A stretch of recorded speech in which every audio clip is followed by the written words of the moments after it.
Hello साथियों, कैसे हैं आप सभी। मैं पवन दांगी आप सभी का स्वागत करता हूं और आशा करता हूं आप बहुत अच्छे होंगे, बेहतरीन होंगे, लाजवाब होंगे और बहुत अच्छे से आप अपनी स्टडी कर रहे होंगे। मेरे दोस्त, बिहार डीएलएड 2025 के जितने भी पीवाईक्यू थे, हम लोग एक एक करके कंप्लीट करते चल रहे हैं और लगभग खत्म हो ही चुके हैं। हम लोग 17 पेपर कंप्लीट कर चुके थे। आज हमारा मेरे भाई 18वां पेपर हम लोग कंप्लीट करने वाले हैं। मेरे दोस्त, इन पेपर को देखने का सीधा सा मतलब है कि यहां से आपका एक एक प्रश्न फंसेगा, ये मैं दावे के साथ कह सकता हूं। तो चलते हैं जी क्वेश्चन नंबर 1 पे। क्वेश्चन नंबर 1 क्या कहा जा रहा है? महामूर्ख को देखकर, एक व्यक्ति महामूर्ख था और कोई कह रहा है महामूर्ख को तुम क्या कह रहे हो? महापंडित कह रहे हो, महाज्ञानी कह रहे हो। तो तुम्हें समझ नहीं आ रहा है क्या? तुम इस लड़के का मजाक बना रहे हो। कोई एक अनपढ़ व्यक्ति है और तुम उसे होशियार कह रहे हो, बुद्धिमान कह रहे हो, तुम उस लड़के का मजाक बना रहे हो। मतलब व्यंजना शब्द शक्ति है। व्यंजना को हम ध्वनि के नाम से भी जानते हैं। किस नाम से? ध्वनि के नाम से भी जानते हैं। अविधा को हम प्रथमा और अग्रिमा भी कहते हैं। क्या कहते हैं मेरे भाई? प्रथमा और अग्रिमा के नाम से भी हम इसे जान सकते हैं। चलो जी, और आगे बढ़ते हैं, और आगे बढ़ते हैं, देखते हैं जी। चलो जी, प्रताप का कार्यालय किसका आश्रय स्थल बन गया? प्रताप का कार्यालय किसका आश्रय स्थल बन गया? लिखा होगा कहीं, पढ़ो जी। कानपुर स्थित क्राइस्ट चर्च कॉलेज में इन्होंने कर्मयोगी के लिए टिप्पणियां लिखी। ये पंडित महावीर प्रसाद द्विवेदी संपर्क में आई। साप्ताहिक पत्र का प्रताप का कार्यालय, प्रताप का कार्यालय क्रांतिकारियों का आश्रय स्थल बन गया था। किसका? क्रांतिकारियों का आश्रय स्थल बन गया था। अगला प्रश्न, इनमें से प्रवृत्ति के आधार पर किस काल का नामकरण किया गया है? प्रवृत्ति के आधार पर किस काल का नामकरण किया गया है? तो मेरे भाई, रीति काल। इसको हम किस नाम से जानेंगे? रीति काल। इसको साहित्यिक प्रवृत्ति के आधार पर इसका नामकरण किया गया था। साहित्यिक प्रवृत्ति के आधार पर, साहित्यिक मेरे भाई प्रवृत्ति के आधार पर इसका नामकरण किया गया था। तो साहित्यिक प्रवृत्ति के आधार पर, और मेरे भाई टाइम पीरियड के आधार पर का आदिकाल का किया गया था। और भारतेंदु युग, भारतेंदु हरिश्चंद्र के नाम पर इसका नामकरण किया गया था। तो थर्ड क्वेश्चन का आंसर यहां पर बी होना चाहिए, साहित्यिक प्रवृत्ति के आधार पर। अगला प्रश्न, मैदान छोड़ना मुहावरे का अर्थ क्या हो सकता है? मैदान छोड़ना मुहावरे का अर्थ क्या है? रण क्षेत्र में युद्ध करना, रण क्षेत्र में, रण में रुकना, रण मैदान छोड़ना, रण क्षेत्र से भागना। मैदान छोड़ दिया, तुम भाग गए हो रण क्षेत्र से। अगले प्रश्न पर, जहां अप्रस्तुत तथा प्रस्तुत में एक धर्म वर्णित है, वहां कौन सा अलंकार होता है? मेरे भाई, इन प्रश्नों में ज्यादातर गलती होती है। मेरे दोस्त, इसको लिखो, अप्रस्तुत तथा प्रस्तुत तथा अप्रस्तुत में एक धर्म संबंध हो तो उसे कहते हैं दीपक अलंकार। प्रतीप अलंकार में किसी एक चीज के सामने दूसरी चीज को व्यर्थ बताया जाता है, यह उपमा का उल्टा होता है, तो इसका विलोम क्या होता है? उपमा माना जाता है। संदेह अलंकार की ट्रिक क्या होती है? या, अथवा, किधों, किंबा, की, या, वा, ऐसी ट्रिक होती है। छठे प्रश्न पर चलते हैं जी। उदित उदयगिरी मंच पर रघुवर बाल पतंग और विकसे संत सरोज सब हर से लोचन भृंग। देखो भैया, उपमा तो नहीं होगा, यमक भी नहीं होगा, अनुप्रास भी दिख रहा है। एक जगह फोटोकॉपी मिल रही है हमें, दो जगह, तो अनुप्रास और रूपक।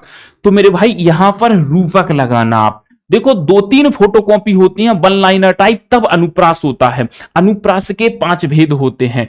का सरवरी ते ही देहु मयंकु, चांद कलंकी वह निष्कलंकु में कौन सा अलंकार माना जा रहा है? दृष्टांत अलंकार क्या होता है? जहां एक चीज के सामने दूसरी चीज को व्यर्थ बताया जाए।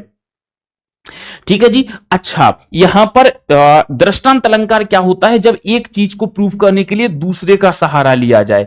सर, उत्प्रेक्षा अलंकार, मनु मानु मनहु, ये होता है व्यतिरेक अलंकार। इसको क्या कहते हैं? व्यतिरेक अलंकार। उपमान की तुलना में, ध्यान से देख लेना, ये क्या है? उपमान की तुलना में, उपमान की तुलना में, इसकी परिभाषा लिख लेना। उपमान की तुलना में उपमेय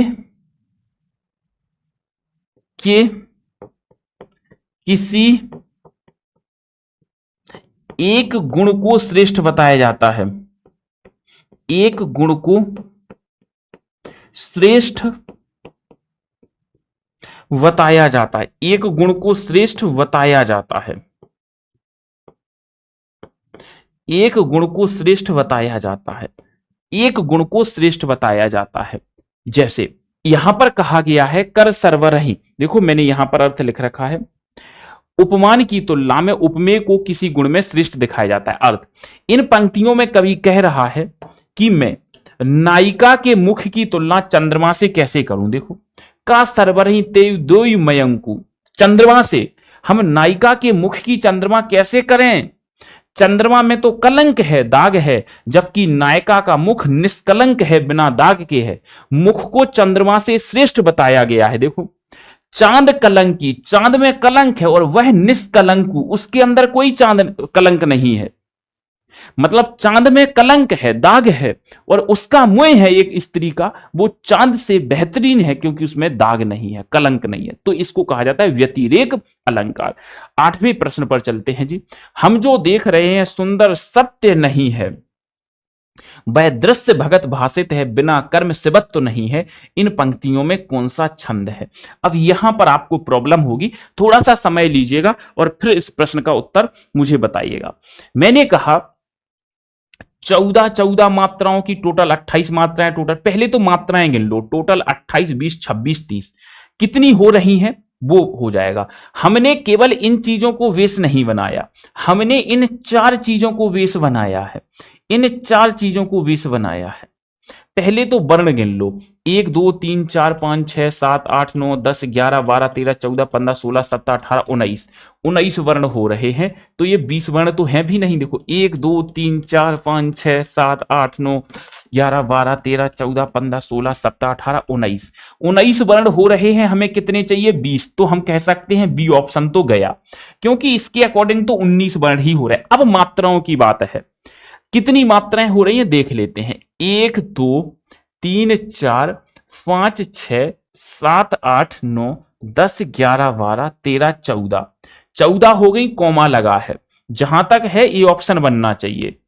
2 3 4 5 6 7 8 9 10 11 12 13 14 14 14 की यति पर 28 मात्राएं हो गई, तो ये ऑप्शन हो जाएगा। ऐसे करना था इस प्रश्न को। 9वां प्रश्न, महोजस्वी का संधि विच्छेद क्या है? महोजस्वी का संधि विच्छेद, तो पहले तो प्लस ट्रिक लग गई, ए लग गई प्लस ट्रिक, ए लग गई प्लस ट्रिक, ए लग गई प्लस ट्रिक, तो ए ऑप्शन हो जाएगा महा प्लस ओजस्वी। अगले प्रश्न पर चलते हैं। जिस शब्द का दूसरा पद प्रधान हो उसे क्या कहा जाता है? जिस शब्द का दूसरा पद प्रधान हो मेरे भाई उसे तत्पुरुष समास कहा जाता है। अव्ययीभाव समास में पहला पद प्रधान होता है, द्वंद्व समास में दोनों पद प्रधान होते हैं, बहुब्रीहि में कोई भी पद प्रधान नहीं होता। 11वां प्रश्न, नीचे दिए गए रेखांकित पद का पदबंध बताएं। अयोध्या के राजा दशरथ, अयोध्या के राजा दशरथ मेरे भाई इस प्रश्न में बताओ, तो अयोध्या के राजा दशरथ, तो मेरे भाई इसमें क्या किया गया? दशरथ, तो दशरथ लास्ट में लिखा है, तो ये संज्ञा पदबंध हो जाएगा। अगले प्रश्न पर चलते हैं। वीरों का कैसा हो बसंत, इसमें किस रस की प्रधानता देखने को मिल रही है? मेरे दोस्त अपने सभी साथियों को शेयर जरूर कर देना। वीरों का कैसा हो बसंत, इसमें किस रस की प्रधानता है? तो मेरे भाई वीरों की बात हो रही है तो वीर रस है। हमारे 4 तरह के वीरों की बात करी गई है। एक होते हैं धर्मवीर, एक होते हैं मेरे भाई धर्मवीर, एक होते हैं युद्धवीर। कौन से होते हैं? युद्धवीर। एक होते हैं मेरे भाई दयावीर और एक होते हैं मेरे भाई दानवीर। इन वीरों की बात करी गई है, तो सी ऑप्शन हो जाएगा। मेरे दोस्त 13वें प्रश्न पर चलते हैं। कंकन किंकिन नुपुर धुनि सुनी, कहत लखन सन राम हृदय गुनी। इन पंक्तियों में काव्य गुण कौन सा है? मेरे भाई मैं शाम 7 बजे डेली टॉपिक वाइज रिवीजन करा रहा हूं, जाकर के देख लेना, फिर कहोगे हमें तो समझ में ही नहीं आया। मेरे दोस्त प्रसाद गुण क्या करता है? पढ़ते ही अर्थ समझ आ जाता है। इसको जैसे ही हम पढ़ते हैं तुरंत हमें इसका अर्थ समझ आ जाता है, तुरंत अर्थ समझ आ जाता है। वो होता है प्रसाद गुण। अर्थ समझ में नहीं आया सर, इसको पढ़कर हमारी वीरता की तो बात नहीं हो रही है, ऐसा नहीं लग रहा है कि वीरों की बात हो रही है, ये भी गया। प्यार की बात हो रही है तो माधुर्य गुण हो जाएगा। 14वें प्रश्न पर हरी है राजनीति पड़ी आए, प्रस्तुत पंक्तियों में कौन सी शब्द शक्ति है? हरी है राजनीति पड़ आए, मतलब मेरे भाई क्या हो सकता है? इस प्रश्न का आंसर कीजिएगा। चलो जी, हरी हैं राजनीति पर आए, मतलब ये हमारी अभिधा हो सकती है क्या? नहीं सर। सर तुलना हो रही है क्या? नहीं, तो व्यंजना होगी। नहीं समझ आया? मैं बता दूं, हरि है। जब भगवान श्री कृष्ण गोपियों को समझाते हैं कि अब तुम हमसे मुंह मत रखो, तो गोपियां आपस में बातें करती हैं, बिना वो अब हरि हैं, राजनीति पढ़ाए, प्यार सम्मान की जगह अब वो छल कपट का व्यवहार हमारे साथ करने लगे, तो वो राजनीति पढ़ाए। अब उल्टी बातें हो रही हैं, यहां भगवान श्री कृष्ण का मजाक बनाया जा रहा है।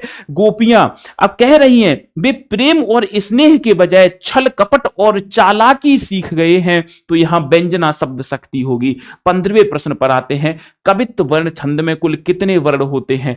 कवित्त में कुल कितने वर्ण देखने को मिलते हैं? तो मेरे भाई कवित्त में 31 वर्ण देखने को मिलते हैं। अगले प्रश्न पर चलते हैं, सीता किताब पढ़ती है, कौन सा विकल्प सही है? सीता उद्देश्य है, सीता विधेय तो नहीं होता है। जिसकी बात देखो, वाक्य के दो अंग होते हैं। वाक्य के कितने अंग होते हैं? तो वाक्य के दो अंग होते हैं, एक होता है उद्देश्य और एक होता है विधेय।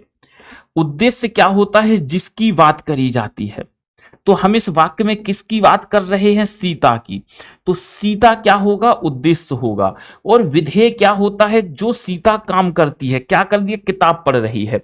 तो किताब उद्देश्य नहीं होगा, सीता विधेय नहीं होगा, सीता उद्देश्य होगा। अलंकार संप्रदाय के जनक किसे कहा जाता है? अलंकार संप्रदाय के जनक किसे कहा जाता है मेरे भाई? 7वें प्रश्न का आंसर कीजिएगा। अलंकार, देखो मेरे भाई, वामन को तो रीति संप्रदाय का प्रवर्तक माना जाता है, पहले से ही आपको पता होना चाहिए।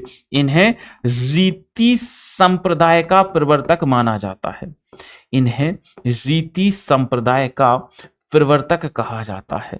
भरत मुनि जी ने रस दिया था, इसलिए रसों के बारे में इनको जाना जाता है। दंडी काव्यादर्श में चले जाएंगे, भामा को अलंकार संप्रदाय के जनक माना जाता है।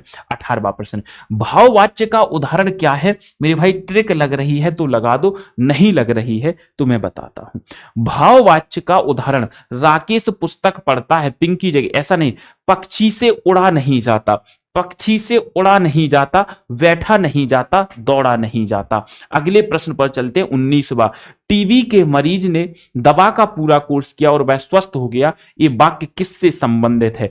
टीबी के मरीज ने पूरा कोर्स किया और वह स्वस्थ हो गया, तो मेरे भाई सरल वाक्य तो नहीं है, यहां पर लिखा है और जहां पर और आ जाए वो संयुक्त वाक्य माना जाता है, क्योंकि मिश्र वाक्य की ट्रिक होती है कि, क्योंकि और जो, ये मिश्र वाक्य की ट्रिक होती है कि, क्योंकि और मेरे भाई जो।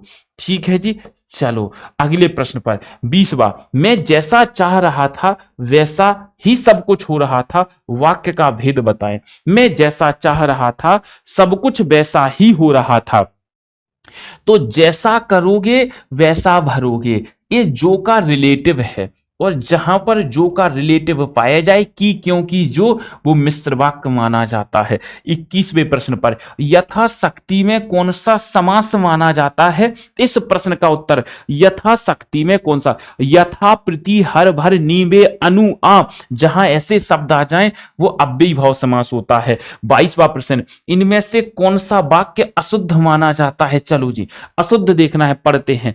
आत्मा अमर है, ये तो सही लग रहा है। बंदूक एक उपयोगी अस्त्र है, ये भी सही लग रहा है। मनुष्य ईश्वर की उत्कृष्टतम कृति है, कच्चे तेल की कीमत घट गई है, कच्चे तेल की कीमत घट गई है। अगर आप इसको भी मानो, ए और सी को भी मानो, तो मेरे भाई हम यहां पर ए को ही लगाएंगे, क्योंकि जब दो ऑप्शन सही हो तो पहले को ही लगाना है। अगर यहां शस्त्र भी होता तब भी हम ए को ही लगाते, स्त्रीलिंग पुल्लिंग दो ऑप्शन सही होते हैं। भाववाचक संज्ञा की रचना निम्न में से किससे होती है? ये कितनी बार पढ़ा दिया है मैंने आपको। भाववाचक संज्ञाएं जो हैं इनका निर्माण किससे होता है? क्रिया से हो सकता है भाववाचक संज्ञा का निर्माण, देखो जी, जातिवाचक संज्ञा से हो सकता है, विशेषण से हो सकता है, तो भाववाचक संज्ञा का निर्माण 5 प्रकार से किया जाता है। इनकी रचना जो है 5 तरह से करी जाती है। 5 तरह से की जाती है। इनकी रचना 5 तरह से होती है। क्रिया से होती है, बिल्कुल होती है। सर जातिवाचक संज्ञा से बिल्कुल, विशेषण से और किससे? सर्वनाम से भी होती है और क्रिया विशेषण यानी अव्यय से भी हमारी होती है। तो उपरोक्त सभी इसका उत्तर हो जाएगा। अगले प्रश्न पर आते हैं। निम्न में से कौन सा वाक्य शुद्ध माना जा रहा है? दिए गए विकल्पों में से कौन सा वाक्य सही माना जा रहा है? बोलो जी। विद्यार्थियों ने शास्त्री जी को अभिनंदन पत्र प्रदान किया, नहीं, अभिनंदन पत्र भेंट किया। अभिनंदन पत्र भेंट किया, प्रदान नहीं होना चाहिए था। सर वह लड़की को बुलाओ, उस लड़की को बुलाओ, वह नहीं उस लड़की। मैं गाने का अभ्यास करता हूं, वह दंड के योग्य है, वह दंड के योग्य है। तो यहां या वह दंड पाने के योग्य है, ऐसे भी कह सकते हो, तो यह भी गलत है। मैं गाने का अभ्यास करता हूं। अगला प्रश्न आते हैं। सपना क्या है? नयन सेज पर सोया हुआ आंख का पानी। इन पंक्तियों में मेरे भाई कौन सा अलंकार माना जाता है? तो श्लेष तो नहीं होगा, उत्प्रेक्षा और अनुप्रास तो नहीं लग रहा है, रूपक ही हो जाएगा। मेरे भाई एक कंप्लीट प्लेलिस्ट है। मेरे दोस्त एक बात और लिख लेना, आप एक बार कंप्लीट हिंदी पढ़ लो। मैं तो यही कहूंगा, तीसरा बैच के साथ आपको बहुत फायदा मिलेगा। इसमें डेली एक लाइव क्लास तो चलेगी ही चलेगी। सर डेली एक लाइव चलेगी तो बहुत दिनों में सिलेबस खत्म होगा। मेरे भाई वो तो लगता ही है समय, मगर जो तीसरा बैच लेगा उन बच्चों को हम अपना हिंदी का पहला और दूसरा बैच फ्री दे रहे हैं। दूसरा बैच और पहला बैच फ्री दे रहे हैं। जो ये तीसरा बैच लेगा, जैसे ही आप इस बैच को लोगे, पहला बैच आपको तुरंत फ्री मिल जाएगा। पहले 500 छात्रों के लिए फीस है 299, तत्काल जुड़ जाना। और किताब तो मैं कहूंगा सबकी टेबल पे होनी चाहिए, क्योंकि ऐसी किताब ना बाजार में है ना कुछ। जितने तुम्हें लेनी है, अभी नहीं तो बाद में, जितने जल्दी ले लो उतना अच्छा है। 60 अध्यायों वाली पहली ऐसी किताब है, आज तक ऐसी किताब मार्केट में नहीं आई। अगर पीडीएफ चाहते हो तो इस टेलीग्राम को ज्वाइन करके आप पीडीएफ ले लेना। बाकी मेरे दोस्त आज के सेशन को यहीं पर विराम देंगे, फिर मुलाकात करेंगे आपसे रेगुलर सेशन में। शाम 7 बजे हमारी डेली रेगुलर क्लास होती है। तो धन्यवाद, थैंक यू सो मच। पढ़ते रहें, मुस्कुराते रहें, अपना और अपनों का ध्यान रखें, माता पिता का सम्मान करें, उनकी इज्जत करें, नाम रोशन करें, उनके सपनों को साकार करें। Thank you so much.